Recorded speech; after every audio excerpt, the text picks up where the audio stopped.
Je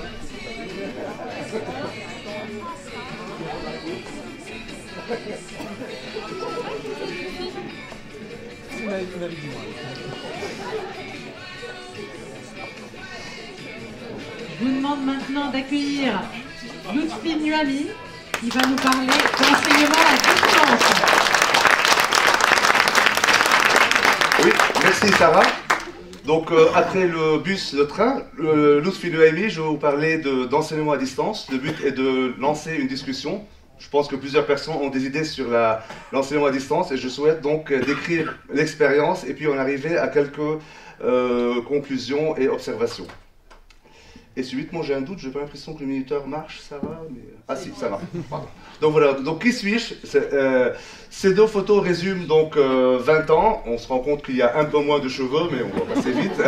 Et surtout, il y a eu beaucoup d'activités normales d'enseignants-chercheurs, de doctorants, publications, enfin rien que du classique. Donc j'ai, je pense, une petite contribution en réseau mobile et dans mon domaine. On pourrait se dire quelle est la contribution en pédagogie active. Donc là, c'est à peu près le désert. Ça résume bien mon expérience et mes contributions en pédagogie active, à part éventuellement un article sur les MOOC publié en décembre 2013 qui avait été pas mal lu, et j'ai retrouvé ma participation à un groupe de réflexion sur la communication, sur la pédagogie. Donc bref, on peut dire c'est pas loin d'être le désert. Mais j'ai une expérience pratique parce que je fais partie du campus de Rennes et j'enseigne à Brest. Et donc je passais ma vie dans ce train, aller-retour entre Brest et Rennes, 3 heures porte à porte.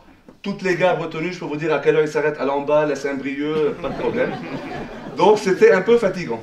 Et le jour où on m'a dit, si tu veux, tu peux enseigner à distance, j'étais le premier à signer sans regarder. Oui, j'ai dit oui. Alors, le dispositif était plutôt sommaire, un micro, on peut faire des dessins avec du paint basique et des écrans. Et donc j'ai commencé à faire des cours comme ça. Évidemment, il y avait un avantage pour le prof. Premier avantage, plus de train. Temps gagné, plus reposant. Donc pour le prof, c'était effectivement très pratique. Pour l'équipe de direction, pour la direction de l'école, il y a des avantages. Enfin, l'inconvénient du Betchakucha, c'est qu'on ne maîtrise pas forcément le temps, mais ça va arriver. Voilà, donc ça c'est l'équipe de direction. Imaginez que ce sont les directeurs. Finalement, 20 secondes, c'est pas si court que ça. Hein. Enfin bon. Donc, les directeurs vont mettre en avant l'ours polaire, l'écologie, la planète qui va mieux, mais aussi, subrepticement, quelques économies de billets de train et d'hôtel. Mais bon, comme on le sait. Alors, ils sont très contents. Par contre, les élèves, eux, sont moins apprécient moins. Oui, c'est un prof dans la télé, c'est moins pratique qu'un prof qu'on a sous la main, avec qui on peut discuter. Donc, en général, les évaluations ne sont pas vraiment positives dans le cas des élèves.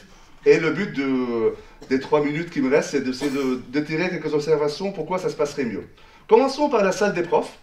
Alors là, les avis sont très partagés entre les optimistes, ceux qui disent « ouais, on va y arriver », et ceux qui sont peu convaincus à non convaincus du tout. Ça ne marchera jamais.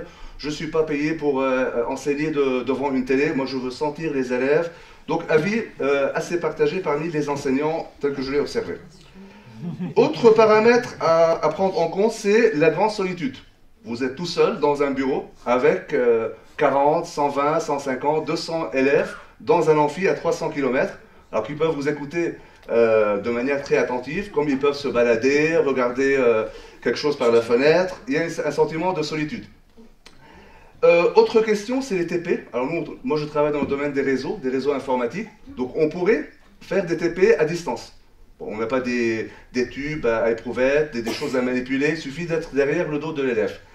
Est-ce qu'on peut faire des encadrements de TP à distance? C'est une question que je pose. Cette présentation contient plus de questions que de réponses, mais bon, c'est comme ça. Alors on pourrait se dire, j'ai déjà souvent entendu ça, oui, on voit bien où tu veux en venir, il faut mettre l'argent sur la table, nous mettre des dispositifs clinquants, des salles adaptées, ça coûte très cher. Là. On est impressionné par la vitesse à laquelle augmentent les chiffres d'un enseignement à distance. Mais ce n'est pas une question d'argent, c'est une question de procédure.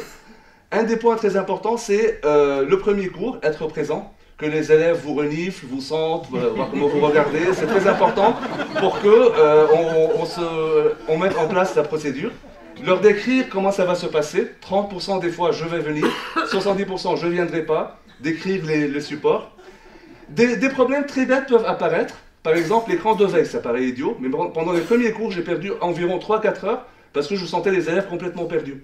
Et je me suis rendu compte qu'il y avait un écran de veille. Au lieu de ma belle couche protocolaire, il y avait un magnifique.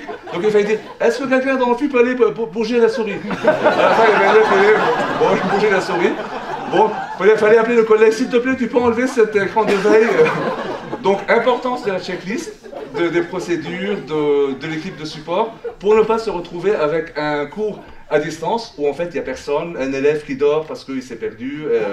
Ça aussi, ça peut être gênant lors de la programmation d'un cours.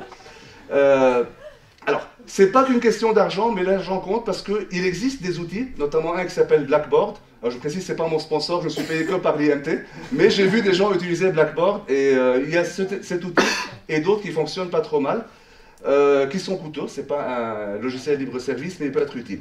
Les MOOC sont venus à la rescousse il y a quelques années, comme support, comme complément utile des cours à distance, permettant d'étaler le temps à chaque élève de travailler à son rythme. Comme la cavalerie dans un film de cowboy est venu. Alors, il y a un autre sauveur qui arrive aussi. Il va arriver très rapidement. Alors, je ne veux pas qu'il y ait de confusion. Le sauveur est à droite, c'est pas à gauche. À gauche, c'est uniquement, pour donner un exemple de la vie publique, on peut en penser ce qu'on veut, mais le sauveur dont je veux parler, c'est à droite. La réalité virtuelle, donc c'est le prof qui est recréé en face de vous. Peut-être que dans le médian, dans 5 ans, on pourra avoir un pitcher en réalité virtuelle, qui sait, on peut espérer. Donc ça va aussi arriver. Dernier slide de ce Pechakucha. Donc l'enseignement à distance est un challenge, à mon avis, difficile, mais en mettant en place différents supports, une procédure détaillée, on peut arriver à mettre en place ces enseignements à distance où il y a beaucoup de bénéfices, comme on l'a vu, pour l'école, l'enseignant et l'élève. Voilà. Merci.